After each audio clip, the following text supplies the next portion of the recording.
सदस्य जयराम कुमार महतो। धन्यवाद अध्यक्ष महोदय।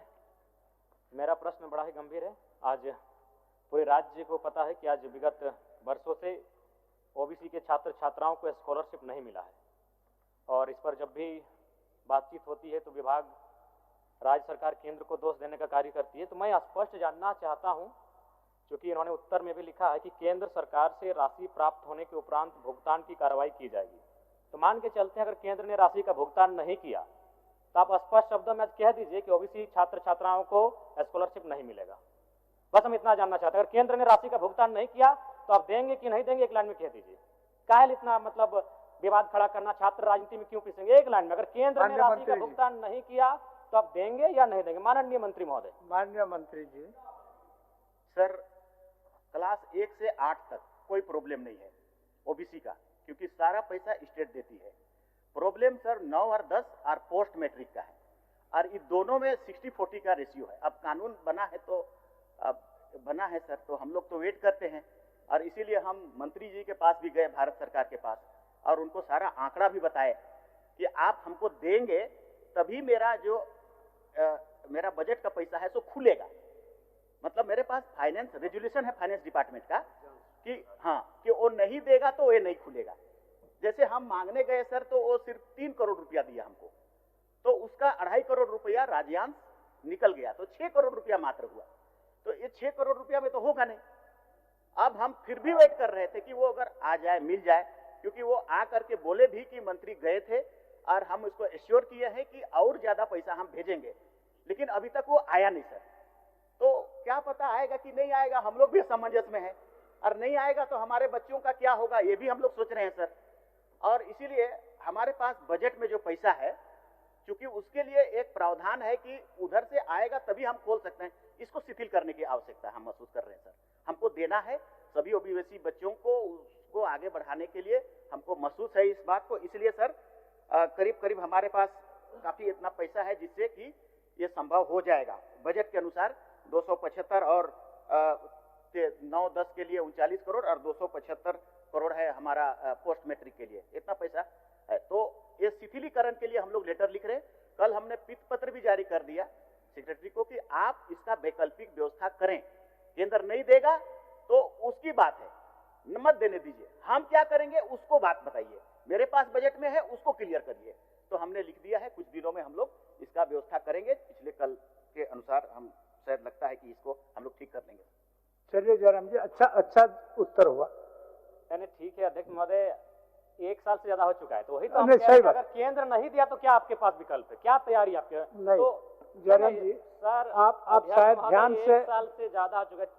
नहीं, सही बात हो चुका है, सही बात है। केंद्र आपका सवाल को मंत्री जी स्वीकार भी किए और पित पत्र भी लिख चुके हैं। ये उत्तर नहीं हुआ। अच्छा, हम थोड़ा सा उनके आंकड़ों के अनुसार ही जानना चाहेंगे मंत्री जी से कि 2023-24 में कितना राशि स्कॉलरशिप के लिए भुगतान किया गया था 2023-24 में? माननीय मंत्री जी, 2023-24, हालांकि 2023-24 में आप शायद नहीं थे, फिर भी थोड़ा सा जानकारी हासिल करके। सर 23-24 में ठीक है, हाँ बोल रहे हैं, ये तो लिखा हुआ 23-24 में 67.88 करोड़ हम लोगों ने डिमांड किया था, उसके बदली में 7.35 आया, केंद्र का हिस्सा इतना ही आया। 24-25 में 66.14 करोड़ रुपया डिमांड किया, 12 ही करोड़ आया। 25-26 में 45.91 करोड़ डिमांड किया, 3.95 ही करोड़ आया। फिर पोस्ट मैट्रिक में भी ऐसे ही हुआ सर, 271 करोड़ रुपया का हम लोग डिमांड किया, 77 करोड़ रुपया मात्र आया 23-24 में। 24-25 में 353 करोड़ का डिमांड किया, आया 33 करोड़। अभी 25-26 में 370 करोड़ का जरूरत है, उसमें 0 आया, एक और नहीं आया। तो नहीं आ रहा है तो क्या करेंगे हम लोग सर? वही तो मैं कह रहा हूं कि ठीक है, मैं एक सुझाव देना चाहूंगा। बताइए सुझाव बताइए। मैं एक सुझाव देना चाहूंगा कि जब तक केंद्र का अंश नहीं मिल रहा है तब तक आप तमाम छात्रों को ब्याज रहित ऋण दे दीजिए। जब अंश आ जाएगा आप काट लीजिएगा। ये बहुत गंभीर विषय है। और नहीं तो जो विधायक निधि है नहीं दीजिए। ऐसे भी हमको 5 करोड़ में क्या बनाते हैं, पीसीसी बनाते हैं। पीसीसी नहीं बनेगा तो हमको कोई फर्क नहीं पड़ेगा, लेकिन अगर 5 साल बच्चे नहीं पढ़ेंगे तो इस राज्य को फर्क पड़ेगा, इस राज्य के भविष्य को फर्क पड़ेगा। इसीलिए आप 5 करोड़ का जो विधायक निधि देते हैं वैसे उससे कुछ काम नहीं होता है। पीसीसी, गली, फाइबर ब्लॉक 200 फीट 250 फीट का काम करते हैं, जो अगर 5 साल 10 साल नहीं होगा तो फर्क नहीं पड़ेगा, लेकिन बच्चे नहीं पढ़ेंगे मंत्री जी, फर्क पड़ेगा, एक जनरेशन में गैप आएगा। तो आप उसे रोक दीजिए, करिए हम लोग को इतना महंगा आवास दीजिए, कर दिए, मेरा ही आवास को पहले नीलाम कर दीजिए। हम गार्जियन हैं और गार्जियन होकर अगर गार्जियन आपके बच्चे नहीं पढ़ेंगे स्पीकर साहब तो क्या करेंगे, कुछ उपाय करेंगे। माननीय सदस्य, नहीं, मैं सुझाव दे रहा हूं कि आप उनको ऋण दीजिए। भावना से नहीं तो 1 साल बीत चुका है, 1 साल बीत चुका है। भावना कुछ कानून 15 दिन के लिए होता है, भावना 15 दिन के लिए होता है, आपका भावना सही है, आपका भावना तो सही मैं तो है। सुझाव दे रहा हूँ कि उनको ऋण दीजिए, बिना ब्याज के ऋण दीजिए। हम सेंट्रल गवर्नमेंट क्यों बोलेंगे, हम एक विधायक, हम राज्य सरकार को बोलेंगे, कौन सा बोली हम सेंट्रल गवर्नमेंट बोलेंगे। चलिए, हम सेंट्रल गवर्नमेंट से डिस्कस करने के लिए नहीं आए हैं, हम विधायक, हम राज्य की सरकार से पूछेंगे, माननीय मंत्री जी, हम राज्य सरकार से पूछेंगे। बोल रहा है ये ऋण का बात नहीं है। हमने जैसा आपको कहा सर, मैंने क्या कहा, मैंने ये कहा कि पीत पत्र हमने जारी किया है वित्त विभाग का रेजुलेशन को शिथिलीकरण करने के लिए। तो क्यों ऐसा किया, पैसा लाने के लिए। ज्यादा से ज्यादा जल्दी से जल्दी पैसा आएगा, हम लोग डिस्ट्रीब्यूट करेंगे, लेकिन हम केंद्र का हिस्सा है तो उसको देना उसका ऑब्लिगेशन था कि नहीं था, उसको वेट करेंगे कि नहीं। वेट कर रहे थे, नहीं आया तो अब हम अपना प्रक्रिया शुरू कर दिए स्टेट का पैसा देने के लिए। कुछ समय लगेगा, कर देंगे हम लोग, ठीक कर देंगे। अध्यक्ष महोदय, इससे संतुष्ट थोड़ी हो पा रहे हैं आप। नहीं दिया केंद्र तो क्या करेंगे, वही एक लाइन बोल दीजिए। नहीं, हम कुछ नहीं, बोल दीजिए एक लाइन में कि अगर केंद्र का अंश नहीं आया तो राज्य के ओबीसी छात्रों को स्कॉलरशिप नहीं देंगे। जयराम जी, माननीय मंत्री ने बड़ी उदारता के साथ आपको जवाब दिया।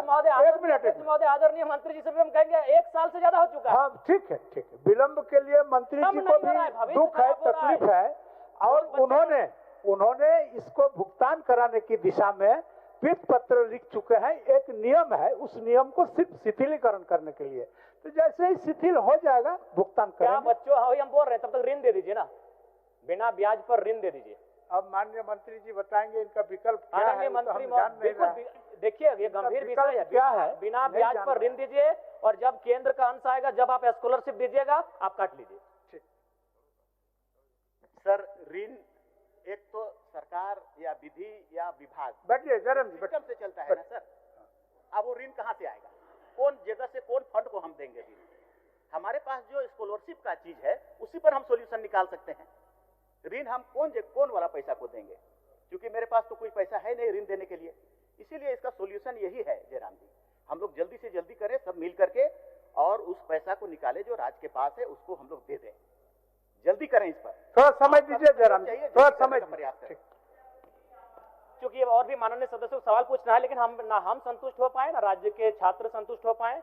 बाकी माननीय मंत्री महोदय, आप लोग क्या कर रहे हैं नहीं कर रहे हैं, लेकिन आपके माननीय सदस्य ने जो कहा कि आप केंद्र से पूछिए, गलत बात है। हम एक विधायक हैं, हम केंद्र से पूछने के लिए नहीं आए हैं, हम राज्य सरकार माननीय मुख्यमंत्री से पूछने आए हैं, हम विभागीय मंत्री से पूछने आए हैं। तो ये आप कीजिए, हमारे साथ ये नहीं कर सकते हैं। माननीय सदस्य अमित यादव जी।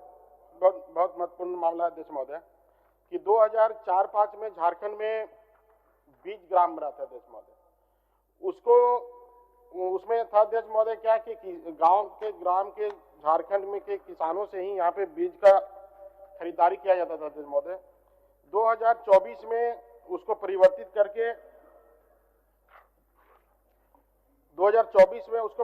करके अध्यक्ष महोदय उसका निगम बन गया, झारखंड राज्य कृषि विभाग निगम बन गया। उसमें माननीय मंत्री जी, माननीय सेक्रेटरी और किसानों के बीच एमओयू हुआ अध्यक्ष महोदय। उसमें भी ये निर्णय लिया गया कि हम किसान से ही 20 से 30% अधिक उसको इनकम प्रॉफिट दे करके हम यहाँ से बीज खरीदेंगे अध्यक्ष महोदय। लेकिन आज के दिन में जो स्थिति अध्यक्ष महोदय कि बीज उनसे न खरीद करके बाहरी मतलब दूसरे प्रदेश के किसानों से बीज लिया जा रहा है। बीज यहाँ के स्थानीय किसानों से खरीदने का तात्पर्य था अध्यक्ष महोदय कि यहाँ के क्लाइमेट में अगर बीज उगता था और यहाँ के किसानों को वितरित होता था तो अनाज और फसल अच्छा होता था। अब जो यहाँ का पर्यावरण है यहाँ की। अगर आपको हमारा वीडियो पसंद आया हो तो इसे लाइक और शेयर जरूर करें, और हाँ, हमें सब्सक्राइब और फॉलो करना ना भूलें।